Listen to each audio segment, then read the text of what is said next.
in some situations, you have different business organizations coming together to form a new business or one business. Okay, in that instance, the organizations coming to form the new business will normally be dissolved, okay, to form the new one. An instance is the era of Skybank. I know Skybank is no more. I think Polaris has taken over Skybank after CBN funded it and then dissolved the board to form Polaris. But that's not my direction. But before Skybank, there are about 5 banks that came together or that were combined to form Skybank. We have Cooperative Bank, we have Prudent Bank, we have EIB Bank, we have Reliance Bank, we have Bond Bank.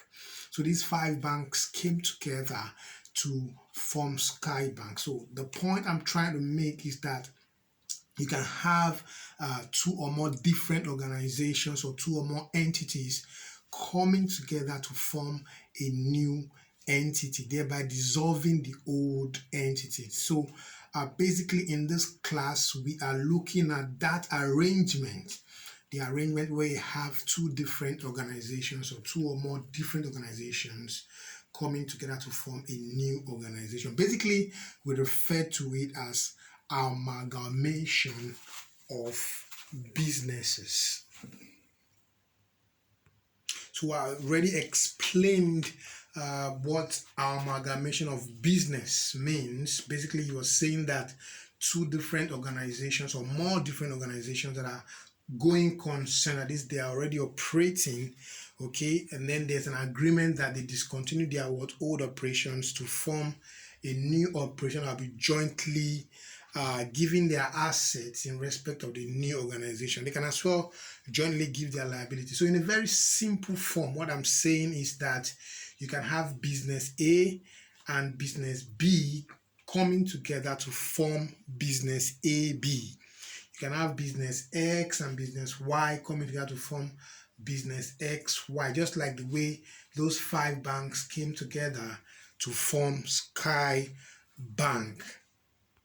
Now, having established what amalgamation of business means, I also would love to make you understand that you can refer to amalgamation of business as business mergers or unification of business entities. So there are reasons, possible reasons for business amalgamation or business mergers or unification of business entities. The first one is expansion or growth.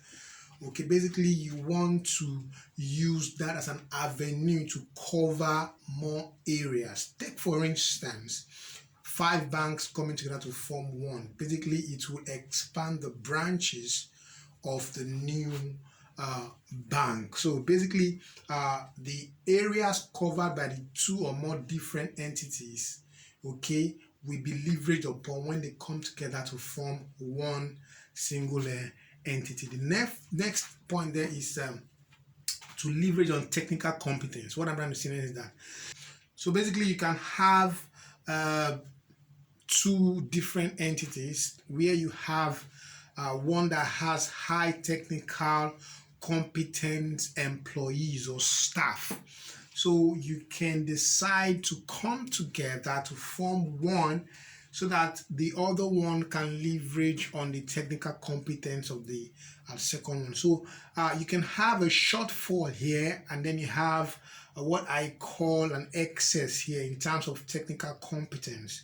And then the one that has a shortfall in technical competence can have more opportunities compared to the one that has excess technical competence. So basically, the opportunities are there for this very one, but they don't have that required technical competence. So when you merge the 2, the one that has opportunities but with the lower technical competence can leverage on the technical competence of this other one, okay, so that you can balance what the abilities. So here there's an opportunity, no more technical competence. Here there's no much opportunity, but there was what more technical competence. So we bring them together, you have more opportunities, more technical competence. So that's one of the reasons you can have business amalgamation or business merger or unification of business entities. Another one is to sustain growth through generation of fresh what ideas. The idea here is that you can have a growth sustained where two or different organizations come together to form a new organization. It's a fresh business, so the challenge is there to think afresh no matter the growth that has been achieved. If you want to sustain that growth, it can be very difficult or challenging, where you are trying to do it internally with one business, but where you bring in another business to form a new one, there's the possibility of having a fresh idea, especially when there's an understanding, there's a reshuffle in the management staff or management employees or company employees that are going to be chosen. So basically, you can challenge the people in charge of the new business to come up with fresh ideas, which can also help to sustain the growth of the business. The next one is financing projection. The idea here is that it is very possible to have what I call shortfall finance, but you can have projects at hand. Okay, now I want you to understand something. This point, it's more or less saying that you're referring to point 2, but the point 1 here, we're talking about technical competence. But point 4 here, we're talking about access to fund to finance projects. So you can have company A with various projects without cash available to finance all the project, and then you can have company B with excess cash but without projects to execute.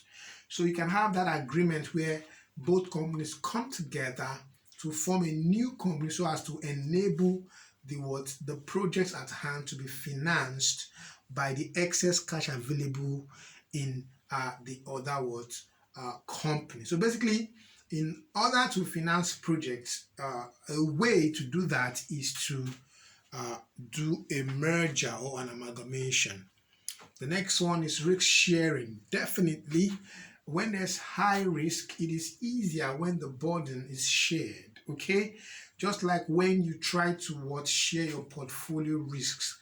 Okay, it's easier, the burden is lighter when your portfolio risk is shared across board, rather than putting all your eggs in one basket. So it's the same idea here. Basically, risks that are quite high for one organization would be easily shared when you have other organizations coming on board. So you can have 2 or more organizations coming together to form a new one so as to manage the risk associated with the investment that is available. So the risk associated to the possible opportunities or possible investments is shared between the organizations involved. So basically, these are some of the possible reasons for business amalgamation or business merger or unification of business entities. So we're talking amalgamation period. So what we're saying here basically is the periods of merger. So merger can take different periods. You can have merger taking place at the end of the period or at the end of a particular year, or merger taking place during the period or within a particular year. So the point I'm making is that you can have, say, a merger taking place, let's say 31st December 2009 or 1st January 2010. Okay, remember I told you end of a year is the beginning of the following year. So, but you can as well have a merger happening within 2009 or during 2009 or within 2010 or during 2010. So that's what we're trying to say here by mentioning amalgamation periods.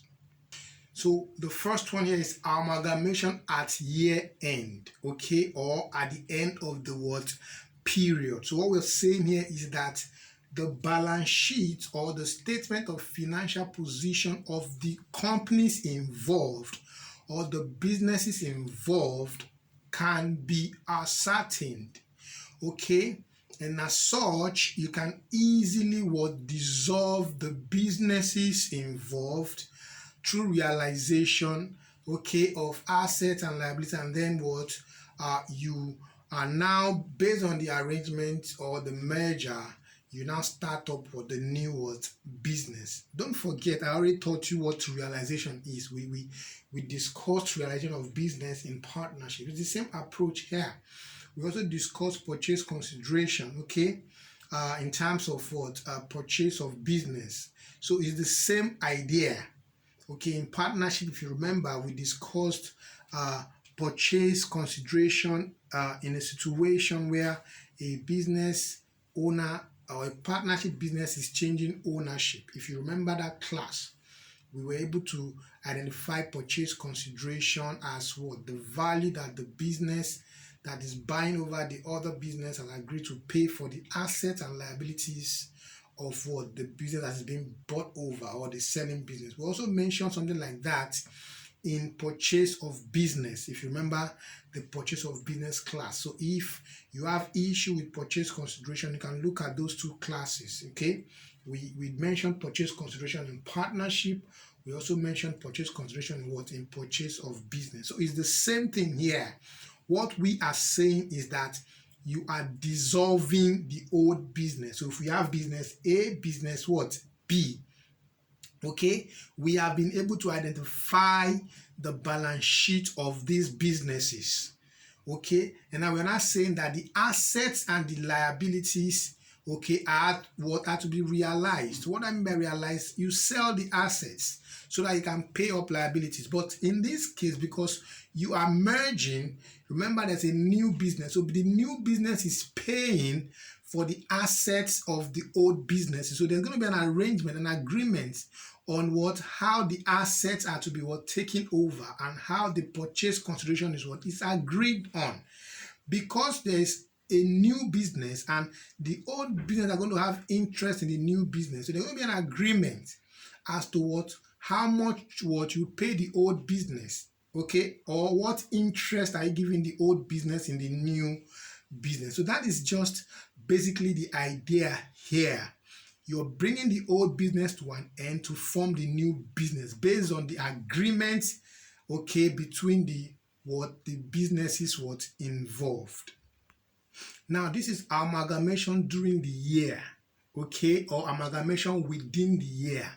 What we are saying is that aside from identifying the balance sheet of the business, okay, as at the end of the period, okay, you have not agreed on the what? On the amalgamation. So the amalgamation is happening dates after what? The end of a particular period, hence flowing into another year.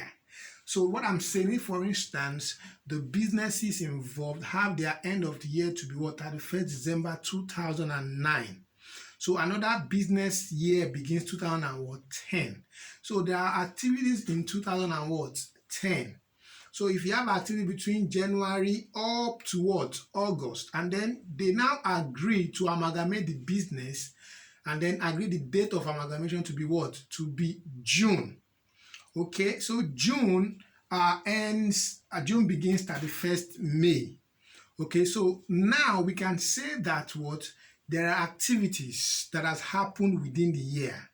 And if the amalgamation is happening within the year, then that means that the last balance sheet is not conclusive or is not what enough to determine the merger because activities have happened within the year. So what do we do? Based on the activities that happened within the year, we should be able to tell the profit, okay, that has been made within the what year. So as such, you must prepare income statement for what that's what period. And because of the fact that we have a month or we have months within which the business operated before the amalgamation. For instance, the business operated between January and what? Say August. And then amalgamation has been agreed to be what? June. So that means from January to May 31st, we have profit before amalgamation. Okay, so the agreed date, which is what? June. Okay, up to what? August, we have profit after what? Amalgamation. The single point I'm trying to say is that the profit made within the year is shared between the old businesses, which is profit before amalgamation, and the what? New business, which is profit after what? Amalgamation. So it means that the profit will be shared among the two entities, the old entities and the new entity, in a particular ratio. It could be turnover, it could be the months what involved. So basically, this helps us to what? Adjust the balances in the book before we now what? Discontinue the old businesses and then what? Prepare what? The new business. So that is what it means to amalgamate during the what? Year. But in this volume, we are paying attention to amalgamation at the end of the what? Year. So the next volume will be paying attention to what? Amalgamation during the what? Year. So here is a question on amalgamation. Okay, I already mentioned that we're paying attention to amalgamation at the end of the year or at the end of the period. So in that case, we can ascertain the balance sheet and then we can amalgamate. So basically, I told you that amalgamation is basically bringing two or more businesses together to form a new one. So what it means is that the old businesses we have to what? Dissolve. So how do you dissolve a business? You sell the assets, okay, and give the money to the shareholders. But in this case, you're selling the assets, okay, give the money to the shareholders, okay, but now the person paying for what? For paying the shareholders that you are dissolving their business is the new business. So what I'm saying here is that you must be able to identify the assets that are taken over by the new business. You must be able to identify what the new business is paying the shareholders of the old business. Is it cash? Is it shares? Is it debentures? So these things that has been agreed upon form the purchase consideration, okay, that is to be paid to the what? Old business upon what? Discontinue, upon what? Dissolving. So with that, we also identify the assets in the old businesses. What was the agreed, or what are the agreed values with which the new business is taking up the what? The assets. So this will now form our what? New business journal. So the new business journal is also called the amalgamation journal. So after preparing the amalgamation journal, you prepare the balance sheet for the new business. That is amalgamation. We are bringing two businesses what? Together. For instance, you have rice and you have stew. When you bring rice and stew together, it becomes a new thing. Okay, rice limited, stew limited. When you bring the two together, it becomes rice and stew limited. So what I'm saying is that the assets of rice must be what? Realized. Okay, and then after realizing it, you have to compare it to what rice and stew limited is giving to rice. The same thing goes to what? Stew. So at the end, you dissolve rice, you dissolve stew, and form a new business, which is rice and what? Stew. So let's just take this question. I hope you understand my point humorously. So now what I'm saying is this. We have the following is the balance sheet of Tito and Kiko as at 31st December 2010. So this is Tito Limited, statement of financial position at 31st December 2010. So we have the assets, land and building, plant and machinery, debtors, bank. When you add all together, you have 2,750,200. That's total asset. Financed by short-term liabilities, creditors 650,000, reserve 200,000. You add it together, you have 1,250,200. So we now have ordinary share at ₦1 each, 1,500,000. So we add, you have 2,750,200. So asset is equal to liability. That's for Tito Limited. We now have Kiko Limited. Statement of financial position at 31st December 2010.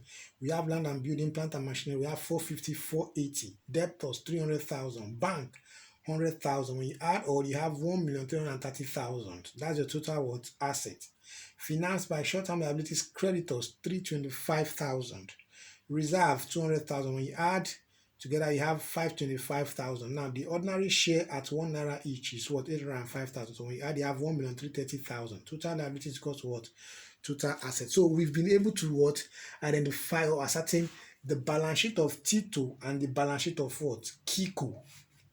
Now they're not saying that what?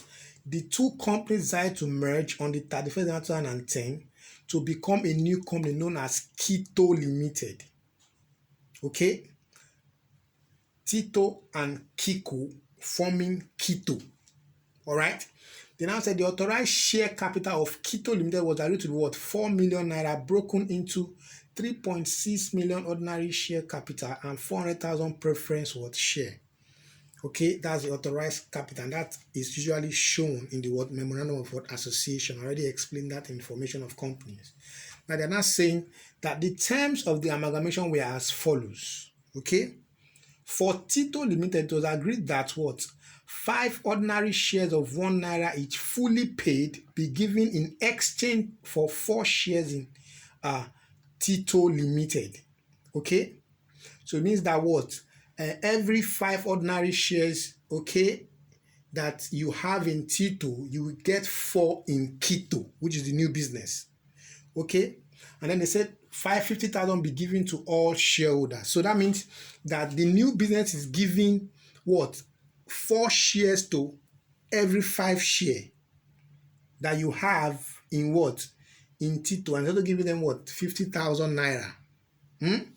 Now they say Kito Limited to take over all assets and liabilities at what? Book what? Value. The new business is taking over all the assets of Tito and liabilities at their book value. Book value is the value you have in the balance sheet. Now they now say for Kiko Limited, it was agreed that what?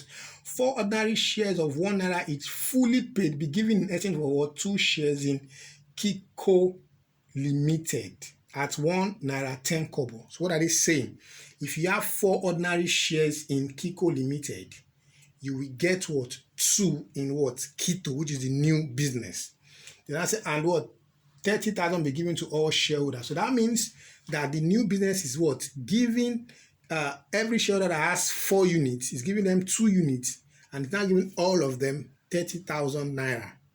Okay, they're now saying Kito Limited to take over all assets at what? At book value. So the new business is taking over the assets and liabilities of what? Kiko at book value, as the value that is stated in the balance what? Sheet. So now let's bring the old business to an end. How do you bring them? You realize that you sell their properties, Abi. So the ones that they are not paying, the liabilities basically is the one that the old business are owing. So if the new business is not taking them off, then that means that the old business is paying the liabilities. But if the new business is taking over the liabilities, it means that what? The old business is not paying the what? Liabilities. So basically the assets that belongs to them, since the new business is taking over the liabilities, has to be what? Sold. So let's go. We now have realization account for Tito Limited. Okay, so what are the assets? They said that what? Kito, which is the new business, take over all assets and what? Liabilities. So basically, the land in Tito is how much? 950,000. So this is the ledger. I already taught you how to prepare ledgers and write off. You are closing the books. Your asset has debit balance, so you have balance brought forward 950,000. You're selling, you're closing it, so take it to realization 950,000. You close it. So if you're crediting the asset account to what? Close it. You debit realization account 950. The same thing to plant and machinery. What do you have? 750. Open the ledger, plant and machinery. Balance brought forward 750. Okay, you're moving it out. You're closing the book, so you take it to what? Realization. Credit the asset account, debit what? Realization 750. The next one is debtors. They took over all assets at book value. So debtors, your Tito, balance brought forward 220,000. Okay, realization. You're closing the book 220,000. All assets. That means they also took over the cash, money in the bank. So bank account now for Tito. Tito is one of the old companies. Balance brought forward 830,200. Close the book 830,200. It goes to realization. So this is all the assets that they have. And now, how much did the new business pay Tito for the asset taking over? Remember, the new business took over assets. That means they bought the assets. They took over the liabilities. That means they paid what? The liabilities. Okay? So what were the values of the purchase consideration? Remember, I told you where the new business takes over the liabilities, it increases the purchase what? Consideration. So first of all, what did the new business agree to pay Tito Limited? Look at it here. 5 ordinary shares of 1 naira each, fully paid, be given in exchange for 4 shares in Tito Limited. So, and now they said at what? 1 naira is 5 kobo. Okay. So go to Tito Limited. What ordinary share would we have? We have 1,500,000 shares. So if you have 1,500,000 shares, how much is one share? 1 naira. So that means it's absolute. 1.5 million shares at 1 naira will give you 1.5 number of what? Shares. So they're now saying that 5 ordinary shares of 1 naira each, fully paid, be given in exchange for what? 4 shares.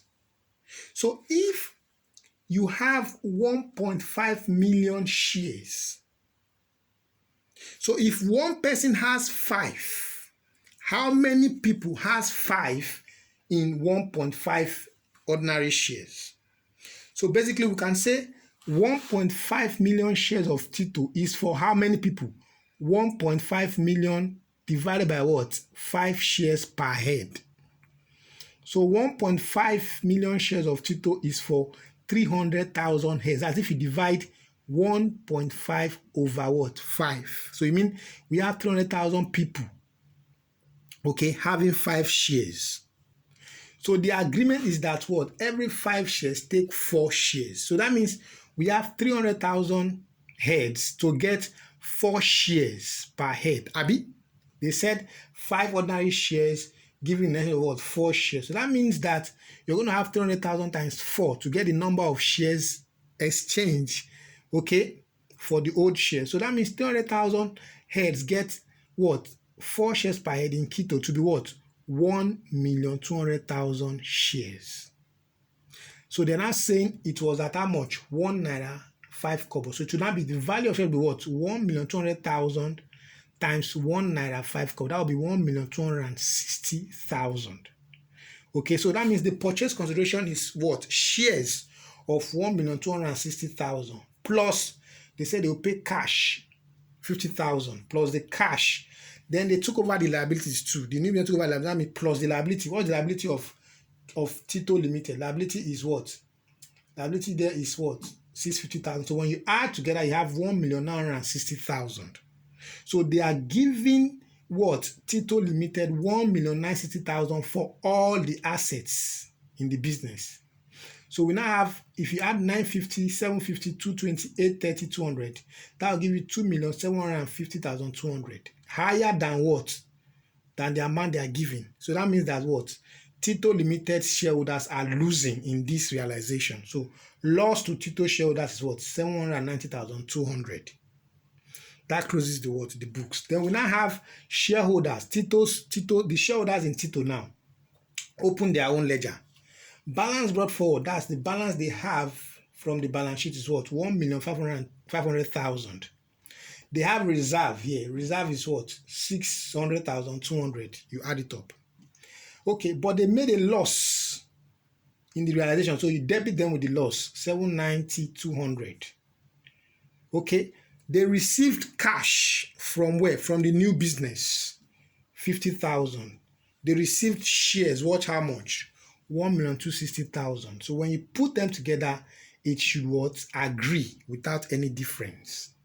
So here you can see that what the debit item is equal to the what credit item for 2,100,200. 2,100,200. So this shows that what your realization account is in what order. So now you have what achieved what that figure.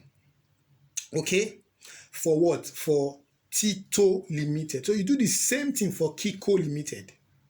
Okay, basically in some instance we can do it in columnar form, but I don't advise that because it can be confusing for students. So we do it 1-1. So we've done for what? Tito, let's do for what? Kiko. So the same way, realization account for Kiko, let's sell Kiko's assets. What are the assets in Kiko? Land and building, 450,000. Write it off. Just the same way you write off Tito's own. Realization, we have 450. Plant and machinery, 480. Okay? Debtors, 300,000. Bank, 100,000. Okay? Now, what is the purchase consideration? That's what is the new business, Kito, given to Kiko. Is there. They say Kito Limited, 4 ordinary shares, okay? For Kiko Limited, it was agreed that 4 ordinary shares of 1 naira each, fully paid, be given in exchange for 2 shares in Kiko Limited. So if you have 4 shares in Kiko Limited, you will get 2 shares in the new business. So basically, it's 1 naira per share, so it's absolute. So we have 805 shares of Kiko is for what? 805,000 divided by what? 4 per what? 4 shares per what? Head. Because they are saying that what? 4 shares here gets 2. So let's get the number of heads or the number of people that have 4 shares. So we have 805,000 shares divided by what? 4. That will give us what? 201,250 people. Okay? Having 4 shares each out of these 805,000 shares. So that means that what? If one person that has 4 shares is to get 2 shares based on the new arrangement, it will mean that what? 201,250 heads get what? 2 shares per head. That's 201,250 times what? 2. So that means the number of shares will be what? 201,250, okay, times 2 give you what? 402,500 what? Shares. So basically, 805,000 shares is now turning to what? 402,500 what? Shares in the new arrangement. So what's the value? They said it was sold at 1 naira 10 kobo. So value of shares will be what? 402,500 times 1 naira 10. That's 404,2,750.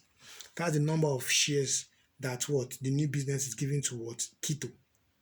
So the purchase condition will be what? 442,750 plus the cash, 30,000.